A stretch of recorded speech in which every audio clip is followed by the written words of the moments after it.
In 2002, Real Madrid won the European Cup for a record 9th time. In the decades since, one manager has dominated European football. Few Real fans would have imagined they would still be awaiting their coveted 10th European crown.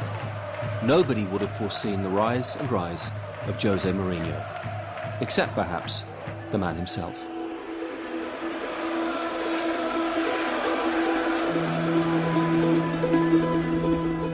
Please don't call me arrogant. Bloody hell. Come to England and say he's a special one. His philosophy We cannot lose. is winning. Box office. I did an answer to Mr. Mourinho. Mind games? This was a game of football, come on. No other manager would do this. For sure the most successful manager in the game. He's a greedy bugger.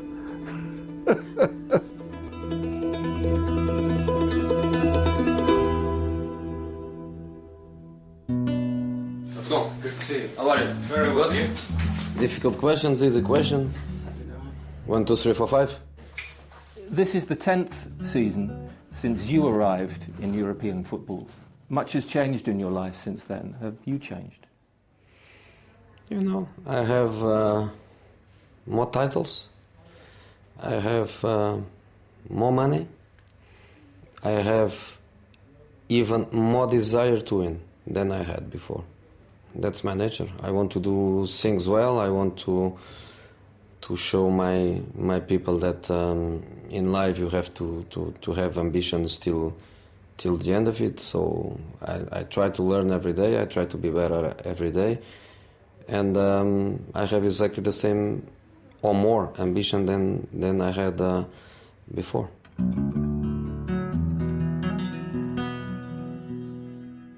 He's won 2 European trophies, won UEFA, he's won the leagues, he's done it all. So there's absolutely no weakness there. There's no area in which you say, what is he weak? Is he weak at something? Yeah, I can remember meeting Jose for the first time. It was when I flew into Lisbon to take up my job with Sporting Lisbon.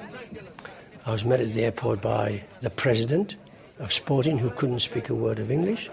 I couldn't speak a word of Portuguese.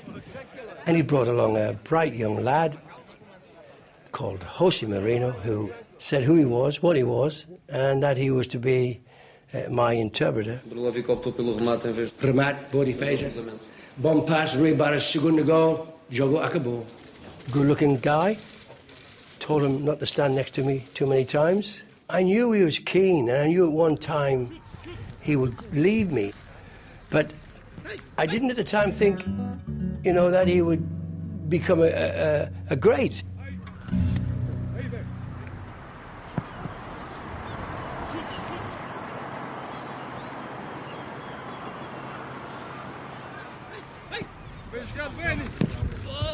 Porto was a team of kids where the coach was also a kid.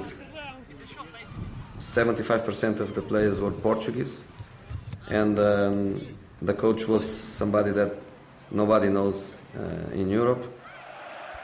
It changed the way that Porto behaved and Portuguese football behaved, because it was something completely different to what was installed before. And I think Portuguese football, you know, has a tremendous depth towards what he left over there. When I arrived, I told him the first day that we are going to be champions.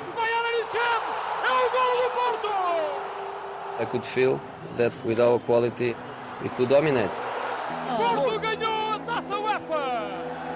I have to say that at this moment, if I am sitting here, it was because you know, Jose changed the legacy of Portuguese football. In 2 seasons, Mourinho turned Porto into not simply the best club in Portugal, but Europe's dominant force. Their methods did not amuse everybody. Well, it's just a diving to do. I mean, they do. In 2004, management's most precocious talent faced the most formidable opponent. And a little spat with him at the end of the game, because I thought that the goalkeeper dived when Roy Keane got sent off. I've seen it before from this team, and it's not acceptable. And I said that to him, and he looked at me as if I had horns in my head. I don't think it's fair, really. I don't think it's fair.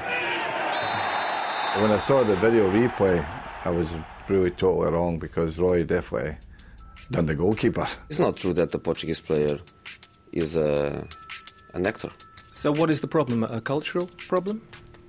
A result problem, I think. We play without the pressure. We play without the responsibility. Tonight we sleep with some dreams. If the two managers have their differences, it's maybe because they are very different men. Manchester United appeared to have solved their problem until the second minute of added time. Now or never for Porto. It's been turned in by Costinha. A pivotal moment in Mourinho's career, followed by the first defining image. Jose Mourinho may well have the last word. When they came to Old Trafford and knocked us out in his celebration, it's an impact on your team. You know, you saw the celebration, they all rushed to that corner flag that night. The players are heroes. They were not afraid of this wonderful atmosphere. And I think we deserve it. I congratulated them after the game, and since then we've gone very well. And Sir Alex Ferguson? He only told me congratulations, and for me it's enough. 3 months later, Porto would win the most one-sided Champions League final of the decade. He will come to England as the manager of the European champions. Roman Abramovich had seen something he rather liked. It's the time for people to stop to speak about my past and to start to speaking about my recent past, because I did what almost nobody did it.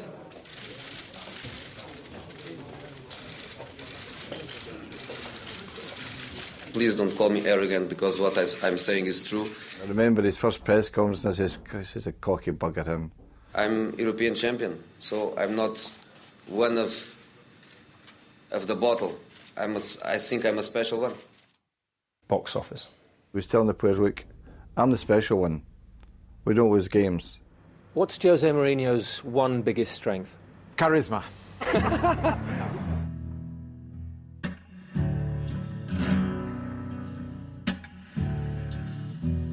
I went through many experiences in football in difficult atmospheres.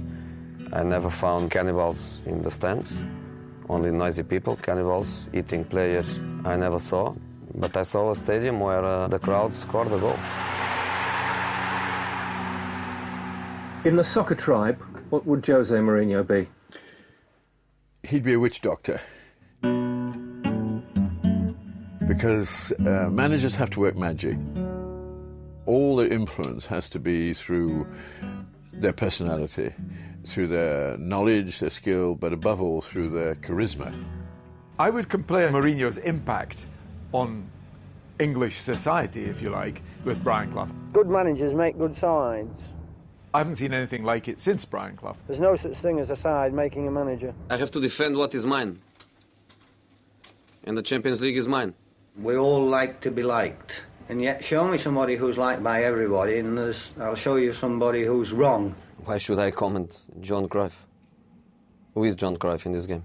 When you listen to him giving an interview, you realize that here is a man who is thoughtful, but fearless. I think it's time to stop to criticize Bolton for playing direct football. Why?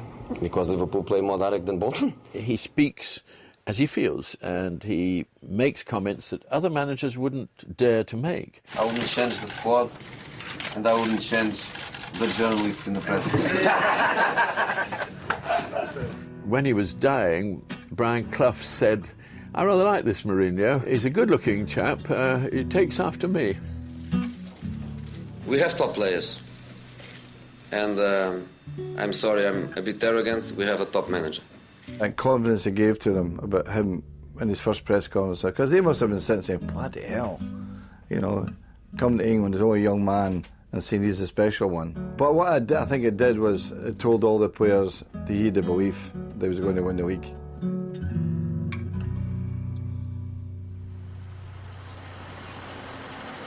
Chelsea was so fun. Incredible players, incredible way of life, the place where I enjoy more, live socially, and at the same time work in football. He made a difference to all of our careers that he came across at Chelsea, you know, because he showed us a different way. He brought the mindset that every game was important, not just the big one. Every game was important. If you wanted to be champions, you had to pick up the points every week. It was the year the Kings Road Entertainers morphed into a European super club. Ruthless and stylish, Mourinho's Chelsea dominated the Premier League, breaking records for games won and goals scored. There was this sort of myth blown up that Chelsea just defended and were hard-working and ground the opposition down, but that wasn't true. No, tell me, in England, which team plays better than Chelsea? Arsenal? They might get more better critical than us, acclaim sometimes. Yeah. They might get more critical 10 points acclaim. behind. 10 points behind. If it was a physical game, we could stand up to the opposition. If it was an open, entertaining game, we had the players who could win that type of game as well. And they found a way to win. That was the secret and the strength of that Chelsea team. No, at that time I was saying I was special because I was European champions 2 days before that. So I arrived here with my ego. No, it's even higher.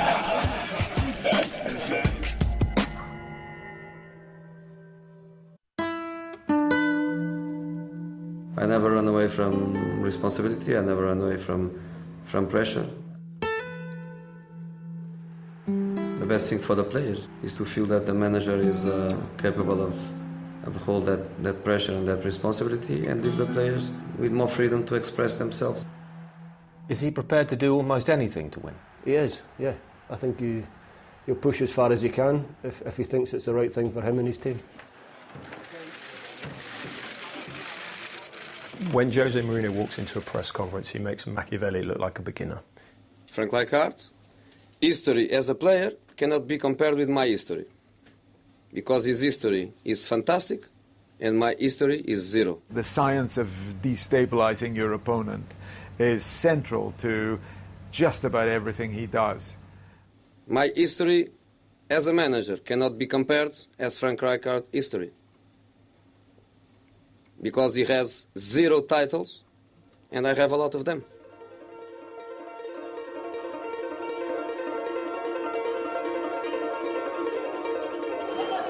In February 2005, Jose Mourinho returned to Barcelona, the club he'd served for 5 years. Barcelona's huge media entourage swarmed around him. Most still referred to him as the translator.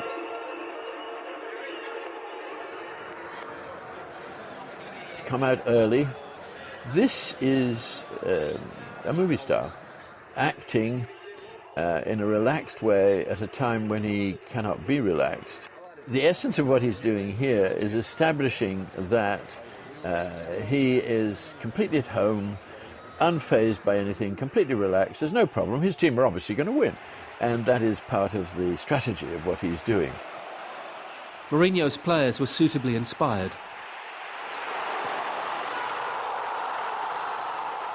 Until Didier Drogba was sent off early in the second half by referee Anders Frisk. Not for the last time, Mourinho would have to combat Barcelona with 10 men. Frank Rijkaard's side recovered to hold a 2-1 lead for the return leg. But the real story of the night was about to break. We will be submitting an official report to UEFA about an incident that occurred at half-time. I saw something happen in the tunnel that I thought was wrong, and I reported it. There's a rumour, Frank, that the referee Anders Frisk and you talked at half-time. It isn't true. And if people are creating these rumours, then almost, I want to say, that's not the correct attitude after a game. Obviously, I haven't spoken about it much since. I was the person who saw Mr. Rijkaard go towards the dressing room area. It was part of a strategy to do 2 things, to destabilise Barcelona and to build the stockade mentality within Chelsea. The only mistake I made was that When he disappeared from my view, I thought he was in the referee's dressing room, but I think there's a little corridor about 3 yards before you actually get to the referee's dressing room. I just reported honestly what I saw. I don't know what he's doing in England. If he is doing mind games, so be it, but this was a game of football, come on. Anders Frisk received death threats. UEFA's head of referees condemned Mourinho. The enemy of football. Chelsea were found guilty by UEFA of bringing the game into disrepute, and Mourinho was banned for 2 games. By then, Frisk had decided never to referee again. Chelsea are through. Can anyone stop Jose Mourinho now? And Mourinho had enjoyed the greatest European night of his Chelsea career. I think that everyone has his form of motivating his team. But if you are accusing people who are working seriously and honestly, I think that's a bad thing. So he has to get it back. He has upset a lot of people with his confrontational style, with his abrasiveness. Do you feel sometimes he's ever overstepped the mark with that? I don't think you can change what you are. I think what you are, you are. So there's no point in changing that. And if he's got that abrasive tone to his management style, it's only helped the teams he's managed. The most difficult thing we did, in my opinion, prove to ourselves and show Barcelona we can be better than them.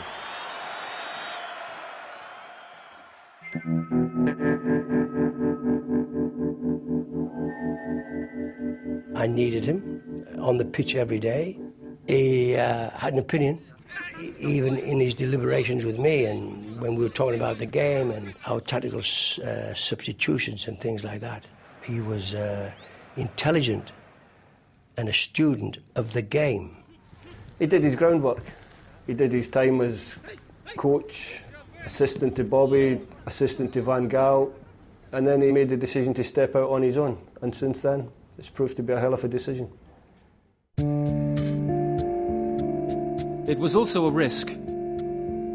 Mourinho was giving up a well-paid job at Barcelona, and his failed playing career would open no doors. But he'd been studying to be a manager for 15 years, passing exams and collating information.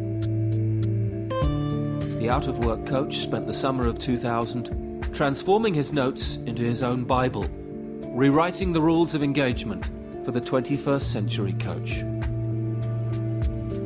He was a person coming out of a completely different education.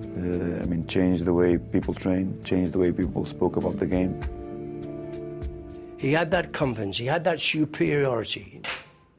I used to send him sometimes on missions, scouting missions. He brought back the best tactical and appreciation of how our opponents played that I've seen. His attention to detail is meticulous. He couldn't give enough information to his players. His training sessions were detailed and they moved quickly, didn't allow the players to get bored. Mourinho scientifically devised a training method. In his 2 prime seasons at Chelsea, they were out of the blocks like Usain Bolt. And that doesn't happen by accident. I thought it was all in the hop. In the first 2 years, exactly that's what happened. And we were playing catch-up all the time. Jose hits the ground running. It's extraordinary. He always wins trophies. He is remarkable, and that places so much pressure on other coaches, because if they plead for time, their chairman can look at them and say, well, look at Mr. Mourinho. You must work hard and well, because many people work hard and not well. I spend most of the time on the laptop doing the reports. So for this gentleman here, so I think he has to be satisfied with the work, so I try to do it the better way I can. His football knowledge was so tremendous that he was able to inspire all kinds of managers to succeed the way he was succeeding. I was doing a very nice interview, and now they're trying to cut my jaw. After that, the last defensive block is the 3 attackers against the 4 defenders. I never saw his Bible, but I'm sure that he had prepared some kind of dossier or some kind of document that would be the blueprint for him to move forward. So defensively, it's easy to analyze, it's easy to control, and you cannot concede goals playing playing this way. I'm sure now, 10 years down the line, it's much changed from his original document, because if you don't evolve as a coach, you get left behind. Quality is important. Quality of work, quality of leadership, quality in the relation with the players. I think it's about quality and about results.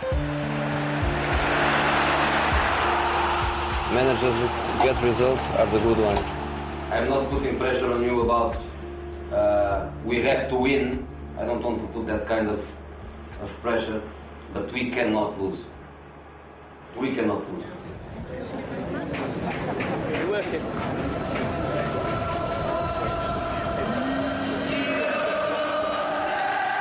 If one club was kryptonite to Chelsea's Superman, it was Liverpool.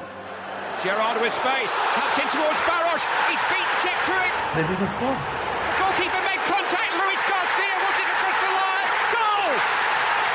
I will say this for all my life. There are certain highlights of your career that you never forget. So I never forget the goal nobody saw. The serene capture of 2 Premier League titles had exposed the one glaring failure to secure Europe's biggest prize. I think it's better Spanish questions because they care about the game.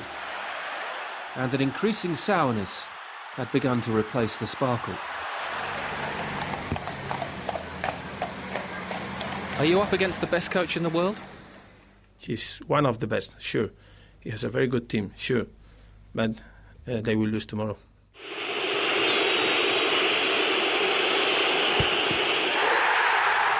Rafa Benitez was right.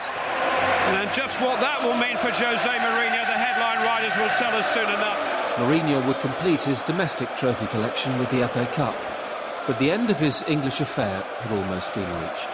There's no doubt about it that he found the cluttered hierarchy of the club impossible to work with. I think he got the impression that the players were beginning to get a bit iffy. I think that was when he realised that, it was all over. Jose Mourinho pulled away from Chelsea's training ground for the last time this morning. What did change over the last week, 10 days, few days, is that through discussions with Jose, through discussions with the club, then it became apparent that that was the right decision. It was a bitter disappointment that Jose left when he did. I think there was still work for Jose and all of us to do to try and move the club forward a little bit. But sometimes the love runs out. The fans are upset. Your players were crying yesterday when you. And I was crying too. And I was crying too. So that's not the point. But you still had to go. Yes.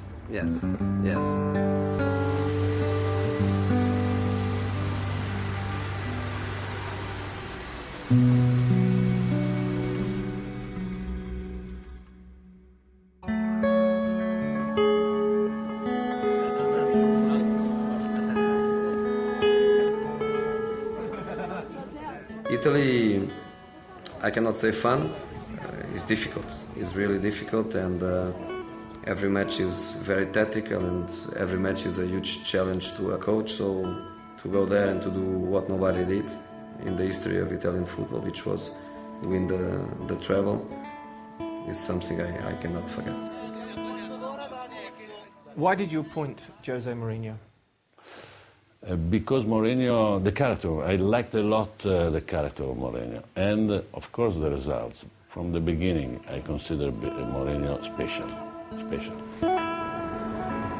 It shouldn't be understated, the ability to take a team out of Serie A at that time, when it was probably at the lowest ebb ever.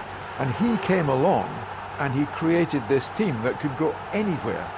The Italian establishment did not like Jose Mourinho. Of course, because they lose. He's broken the system. He's broken the system, but also because Inter wins, and that is something not really acceptable. It all peaked one tempestuous night at the San Siro, with a gesture that spoke volumes more than any Mourinho soundbite.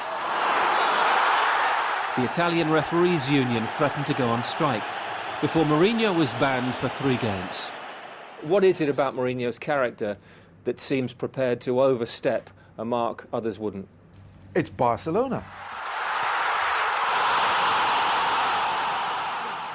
If you subtract from Mourinho's dark side incidents involving Barcelona, he's only grey at worst.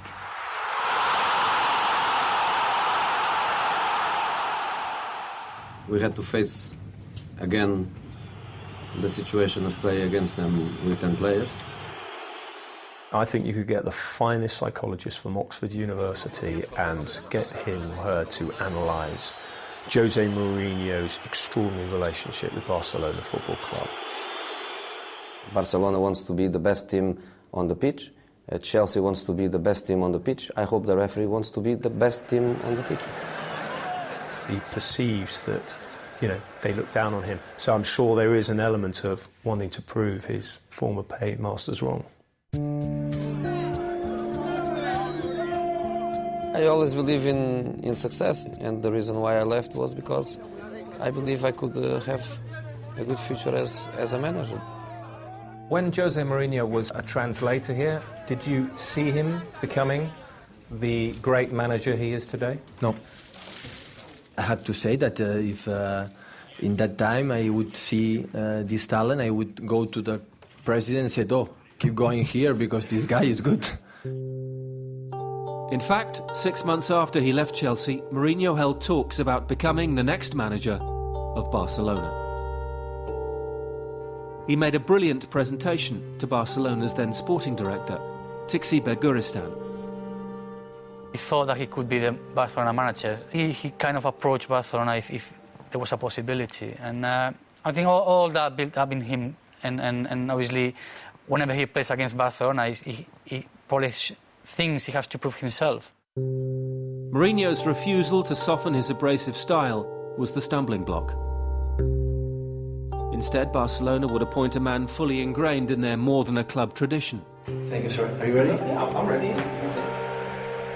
2 years later, Mourinho and Guardiola faced each other as managers in the last 4 of the Champions League.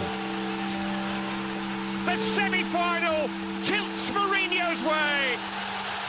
Mourinho's Inter had won the first leg 3-1. We have the dream to play the Champions League final. For Barcelona, it's not a dream. It's an obsession. There is a difference between a dream and an obsession.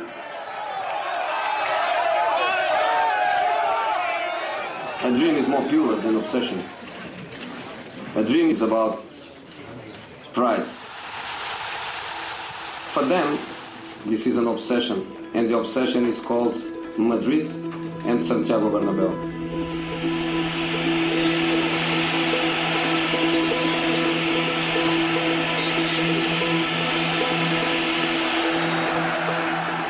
Most of the teams, they don't know how to play against Barcelona.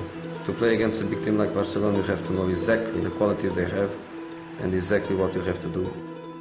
His philosophy is that you may have to play against a team who are better than you, but you have to find a way to win the game. And sometimes you have to accept that you're playing against a better team. Yes, better team, but not meaning the winning team.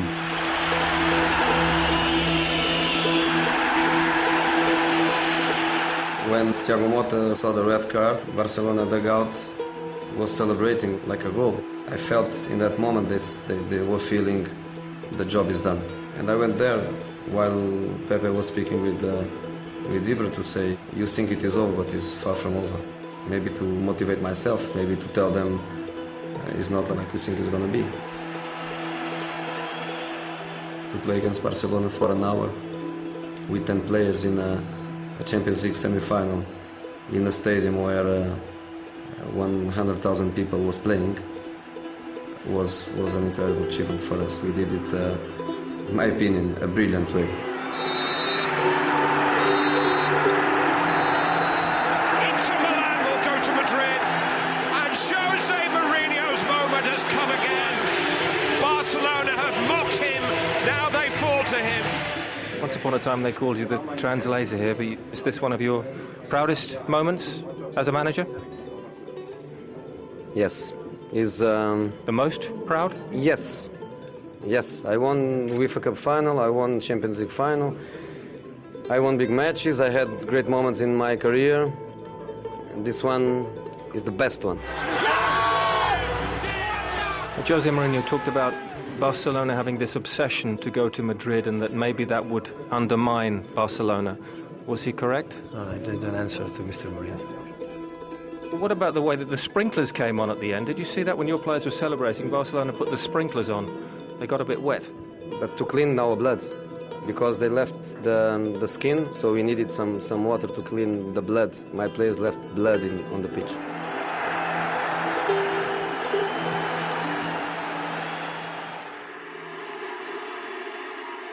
You can't help laughing sometimes when he's grappling with the goalkeeper of the opposing team and they start to struggle and it gets a little bit ugly. Mourinho is the only football manager who celebrates a goal or a win in exactly the same style as his players. I've seen him skid onto the pitch on his knees. I've seen him leap onto another player's back, and that makes him one of the team, makes him the leader of the gang. We said before the game, we go goal down, nothing changes. No, we need to... I think he's quite pleased, isn't he, with that? He is happy. He wasn't happy at half time, but, you know, he's much happier now. Testimony to his work is always players want to play for him. We all know it's a result industry, but it can be made easier by players who commit themselves to you as a coach. And I think Jose's got that rapport with all his players. To be a technically good coach is one thing, but what gives you the extra effectiveness is if the players love you. And love is not too strong a word. I would never think a guy who hadn't played a game could be a top coach. But then you've got to look at his personality. I think his personality does it. He's got a marvellous, strong personality, and I think that bridges that gap. My friend Louis van Gaal says, you wouldn't do the same as I did. He can't do because he's too slow. He can't run the way I can. I'm fast like a lion.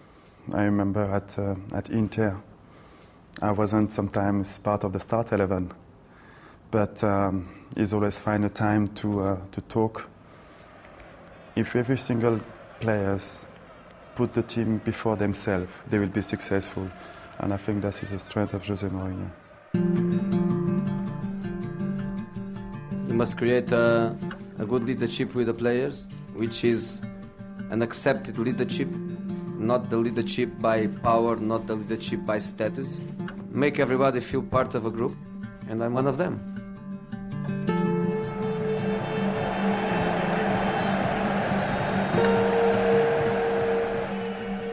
Why should one man be able to change the mentality of a whole team? Because he wins. He convinced the player that match by match we were better and better. Now Snyder, back into Milito. Chance for Inter Milan. Milito! Don't forget, English and Italian soccer, they've been competing in European trophies for many, many, many, many years. Diego Milito, fantastic run. Oh,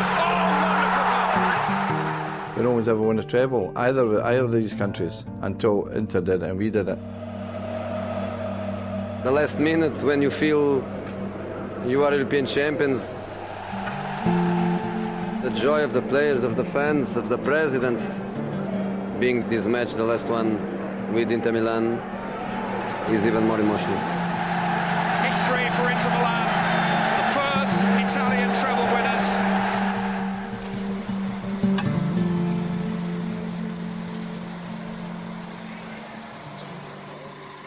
What is he doing? This is a man who is no longer acting. I know he knows there's a camera there, but there's something about this that is movingly genuine. His bond with his players is extraordinarily emotional, and it works both ways. They feel love for him that I've not heard expressed about any other managers. I was crying because I was saying goodbye. Lots of players, the last part of their career, probably with the last chance or one of the last chances to win that competition.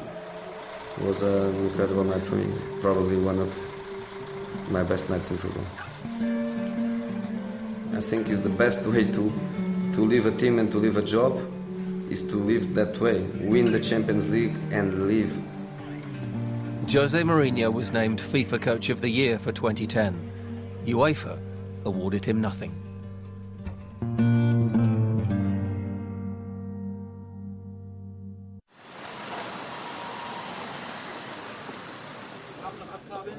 I arrived in Real Madrid after 10 years of being manager in top clubs in top countries, and after my great experience in England and in Italy was the kind of challenge and the kind of club that I dream with, yes.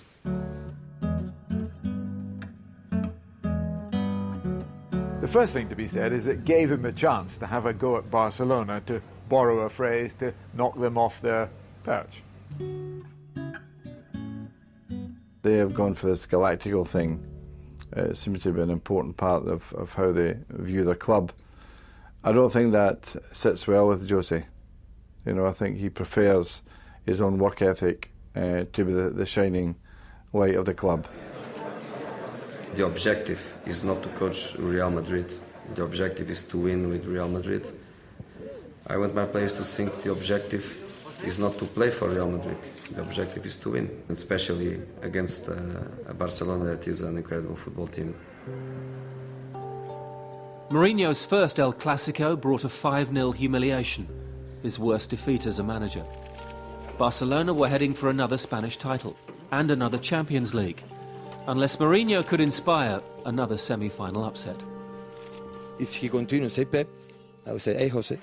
The mind games worked their magic.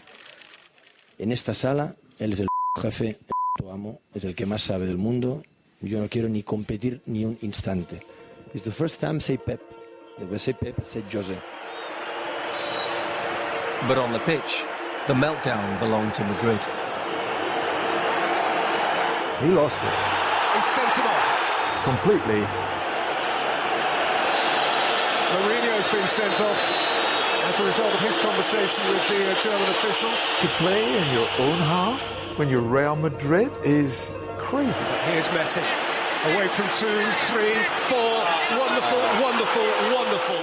And then he comes out and compounds it by making possibly his most ludicrous allegation of all time, is that there's a conspiracy between Barcelona and the UEFA to make Barcelona win the Champions League every year. Real Madrid has always been this club that has been a gentleman. It's been always seen as the example club in Spain and also in Europe. And he kind of disagreed with this behavior. He thought he was the one making the rules, and a lot of supporters didn't like that. When you live on the edge, like Jose does at times, he does live on the edge, and sometimes you go too far over the line. I don't think it bothers Jose that. I don't think it would worry him. The thing is, he's in the result industry, he knows that. It's results that count. In April 2012, a Mourinho team won at the Nou Camp for the first time. Real had outclassed their rivals, breaking records for points, goals and away wins. Jose Mourinho became the first manager in history to win league titles in England, Italy and Spain.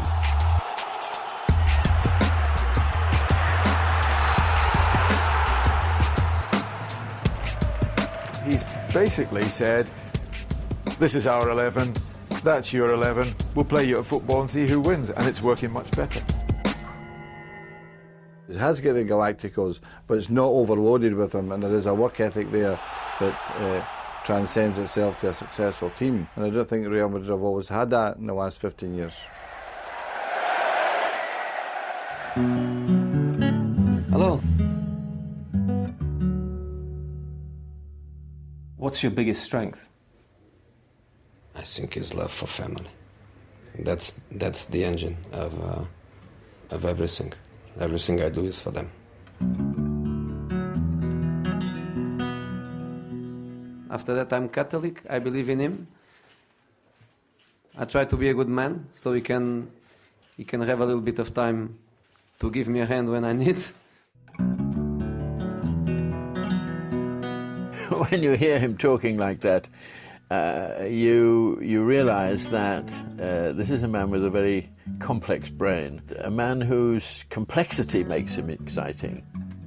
What about the way that the sprinklers came on at the end? Did you see that when your players were Interesting. Barcelona put the sprinklers He's thinking very hard. To clean our blood. He never relaxes during these interviews. His eyes are doing these lateral movements.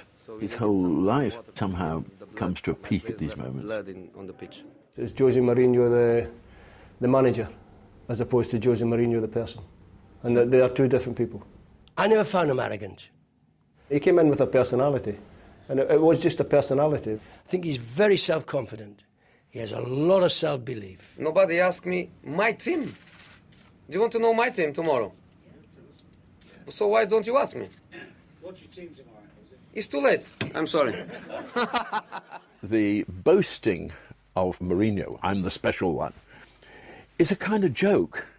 It's not to be taken seriously, and anybody who does take it seriously is missing the point. Why do you think Chelsea have suffered so much since you left Stamford Bridge? Because I left Stamford Bridge. No, I'm joking. Is the man you share a glass of wine with after the game the same man as the one? No. It's definitely not. There's a definite difference there. I mean, when he comes into my office and he can take a joke against himself. That's what I like about him. You know, I give him a lot of stick. You know, I give him plenty of stick, and he laughs it off. You know, no, he's got a good personality for that kind of thing. If you ask my wife or my kids if I'm the bad guy or the good guy, they will say I'm the number one guy in the world. I agree. Everything was very, very, very fast for me, but I can cope with that. I don't change because of that success. What keeps you awake at night? Nothing. I sleep perfect.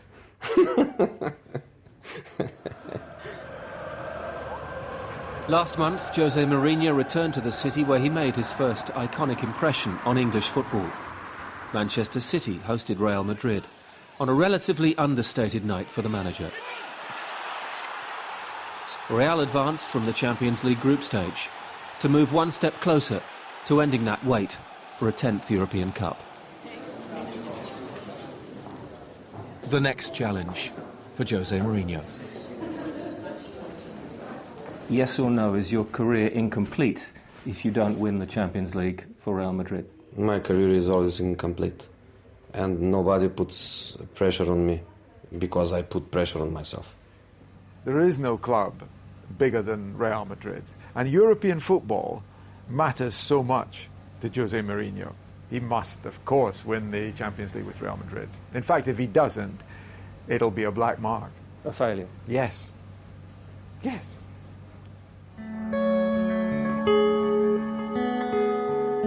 If Jose continues the route that he's taking at this time, he will continue to win. He will continue to win in different countries, and he will continue to win the major competitions in the world. Yes or no, will you manage in England again? For sure. For sure. In my whole career, everything was perfect. The only thing I didn't, and I hope I can do it one day, is to win a Champions League for an English club.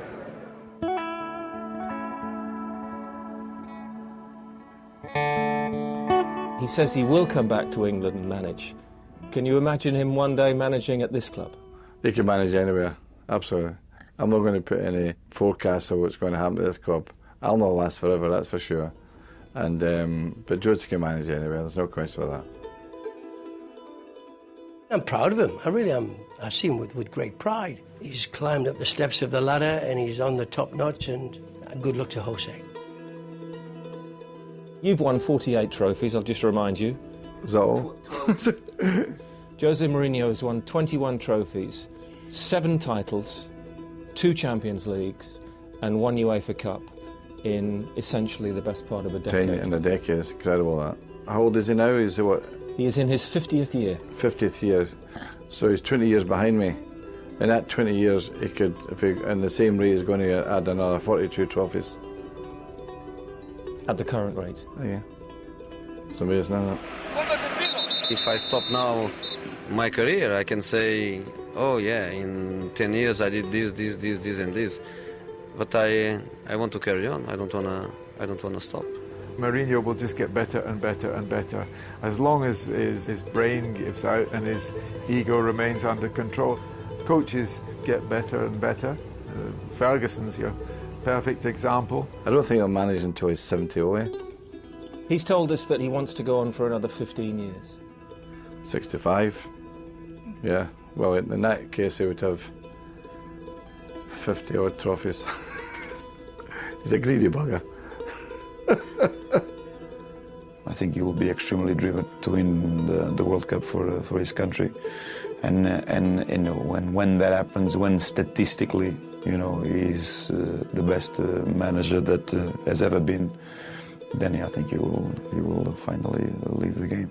That's what he wants to be, remembered as the best ever coach. He's on track for that, isn't he? There's no doubt about that.